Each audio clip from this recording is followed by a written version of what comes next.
Oney Plays has been providing the autistic masses with countless hours of compilation videos to listen to in the background while we grind away at 100%ing Sonic Adventure. But what happens when I rage quit City Escape after missing the damn boost pad in the truck chase for the zillionth time? What am I supposed to be doing while Chris, Corey, and Zach draw Rouge the Bat's tits? Alright, you wanna see mine? Yes, please. Aww. Well, no frightened gulps needed here, and we can all wipe the sweat beads from our foreheads. Because did you know OneyPlays has merchandise? And not just the usual baseline YouTuber stuff to wear or hang. The boys at OneyPlays have released way more actual toys to play with than you'd have ever thought. Like, did you know there's OneyPlays playing cards, featuring some really cool character art of all the main cast? And since there's still not a ton, like it's no Simpsons obviously, I'll also be looking at stuff that's been released for Smiling Friends, as well as the oft-forgotten Hellbenders by Chris and Zach. Also, since I just don't know when else to mention it, or if I'd ever be able to go in depth on it, I'll also be covering some of the tangentially related Newgrounds stuff as well. So put on your classic iconic orange sweater, black pants, and brown cap, cause here we go! Like Dovetail. That's right, Smiling Friends has toys too. Even though it's only been on air for 3 odd years, Zach has already gotten his payday, and managed to produce some pretty cool stuff while he's at it. I'm not just talking about the bootleg plushes that have been floating around the cum jars of Temu warehouses since 2022. So starting with Smiling Friends because it's the most recent, and also I think it's more popular than OneyPlays by now. I mean, it must be, right? Because I'd say everyone who watches OneyPlays also watches Smiling Friends, but I must imagine that a large amount of Smiling Friends viewers are woefully unaware of the Sleepy Cabinet and all of Oney's lore. So from the start, Smiling Friends was getting quite a bit of merch, just not anything endorsed by Adult Swim officially. I think anyone who's even looked up the show has been met with these uncanny bootleg plushes of the Smiling Friends. I've even seen Charlie and Glett plushes in real life a few times. And I'm from Canada, so you can really see how wide of a berth these bootleggers have releasing. But I don't know if this is just anecdotal, but I rarely see Pim bootlegs. It's always Charlie or Glett, with even Alan seemingly being a more common sight on AliExpress. That's probably just because Zach's funnier. This is just my opinion, but I've really never found Michael Cusack to be all that funny. And that kind of extends to me not really enjoying the Pim episodes as much. And I think just from my observations researching, it's probably a common sentiment. But like I said, it's just my opinion, and I harbor no ill feeling for Cusack himself. More just my own bias, since I've been using Sleepy Cabin and Oney Plays as background noise and sleep aids for the better part of the past decade. And I've always been really miffed we never got a full-blown Hellbenders TV show.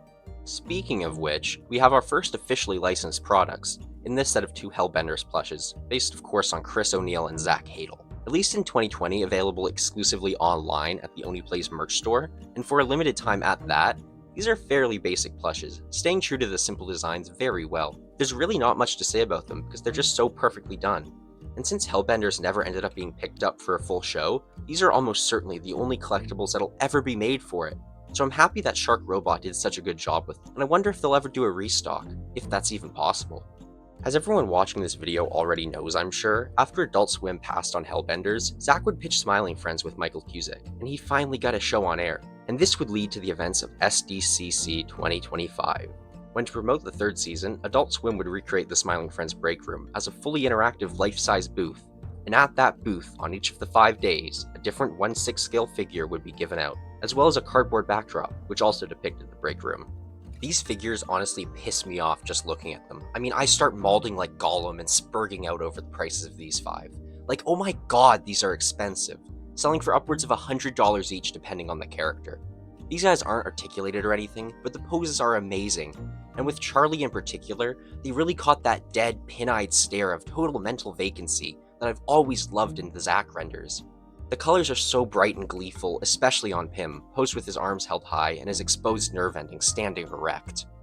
Considering his size, I would have expected Glep to be just an accessory with Alan, but what they did was way better, having Glep come with his classic iconic beanbag. Though unfortunately he's not removable, but still the pose he is stuck in is a good one. Probably my least favorite pose here is Alan. I really wish they had him standing tall, but I guess he would have just been a little too big, so instead they have him on his hands and knees. But he's still a good figure and matches the show really well.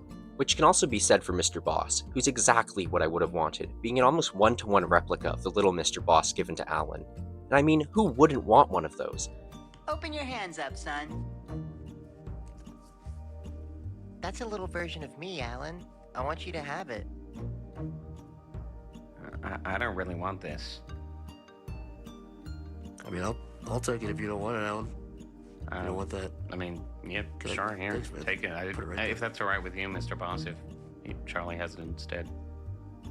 I mean, you already gave it to him, but it's your gift, man.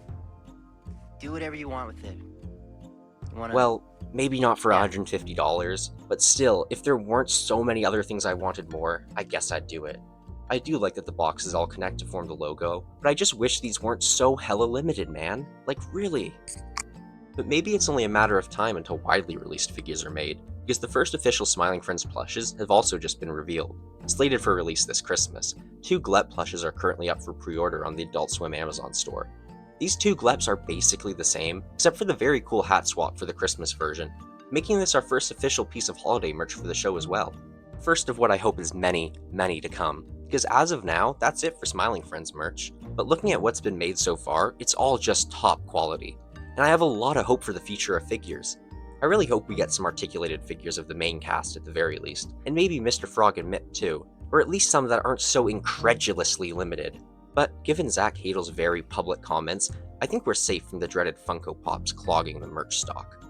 Spent like $600 on Funko Pops. We have to find the Funkos first. Moving on to the Oney Plays items, we don't have any more figures to cover unless you count the little plastic standees, or the John Schron U2s, because he did play with them a few times. And this figure definitely exists. I like that Jocks is included, and the Dan Aykroyd vodka is cool. Anyways, Oney Plays plushes, and there's a lot of them. So starting off, we've got this 3-pack of mini plushes that comes with Chris, Zach, and Tomar, and these are also available individually, but the 3-pack comes with stickers for what it's worth. These same plush patterns were also used to create larger 10-inch versions of the main 3, but they did have the added gimmick feature of voice boxes, allowing them to say various lol phrases. I really love these, and I own the Zach myself. The voice boxes may sound gimmicky, but I actually really love the idea. With so much of the channel's charm coming from recurring catchphrases and bits, it really is fun to punch Zach in the guts as I walk by, and have him make some gobbo noises in response.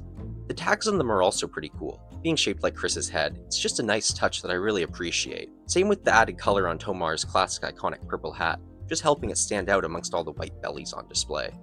Given that the Tomar plush released last year in 2024, if any of the other cast members are made, I'd like to see Lyle or Corey, because who doesn't want a stuffed toy of the guy who draws Sonic the Hedgehog porn? Corey! Hi, Corey! I hate you! Oh god, you're so hot. Corey Tails here! Oh, shut up! Not even the hot characters. Still, that's not the end of Oney Plays plushes, as there's quite a few variants that have been put out over the last few years. With a spaghetti variant of the Chris plush using the same patterns, except with closed eyes and spaghetti sauce all over his face. Definitely the lamest of the things I'm talking about today, except maybe the bootlegs, or those standees. Significantly more interesting than that are the 4 Oney Plays variants, with 2 for Chris and 2 for Zach. Starting with Chris, in 2022, a Skeleton Chris was released, which featured new Halloween-themed voice lines, which is true for all the variants, except the Spaghetti Chris I'm pretty sure. But I don't own it, so you'll have to fact-check me in the comments. And don't forget to subscribe while you're there. The final Chris released is Little Red Devil Chris, coming complete with a Velcro attachable pitchfork accessory, as well as some added horns to change up the design a little. This Chris also has a matching Angel Zack as part of the set, and Angel Zack comes complete with an accessory as well, this time being a harp, as well as some wings on his back and a nice little halo on his head. If you bought the previous 2 as a set, you would have gotten these pins as well, with 1 for each of the 2 as well as a dual one showing both. The final plush released is a very good one, and adds a bit of color variety to follow up the Red Devil Chris.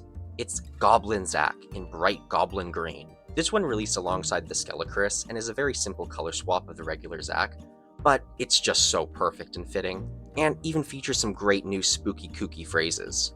Surprisingly, there is one more plush item from Oney Plays, but it's not anyone you're thinking of. No, it's not a long forgotten Ding Dong or Julian, but instead it's the even longer forgotten Freddy Freaker. As I'm sure many longtime viewers of Oney Plays remember, Freddy Freaker was a paid advertising character used to advertise a phone line in the 80s, but after the Party Freak's indoctrination into Oney Plays lore, some weird licensing agreement was reached, and as such this giant singing Freddy Freaker was too. And that's it, for now at least, because I'm 100% sure that at the very, very least, more Smiling Friends stuff is going to get made, and I'm fairly confident that some more Oney Plays plushes, or maybe even a figure or 2 will as well. But until then, I think I'm well equipped to spend the rest of my life alone in my room pressing you the have it, bellies of my folks. Oney Plays Those plush were the so that I hottest can attain female some chicks in modicum the of Sonic human universe. connection we all I need. hope you enjoyed it. Happy Valentine's Day, and I'll see you later.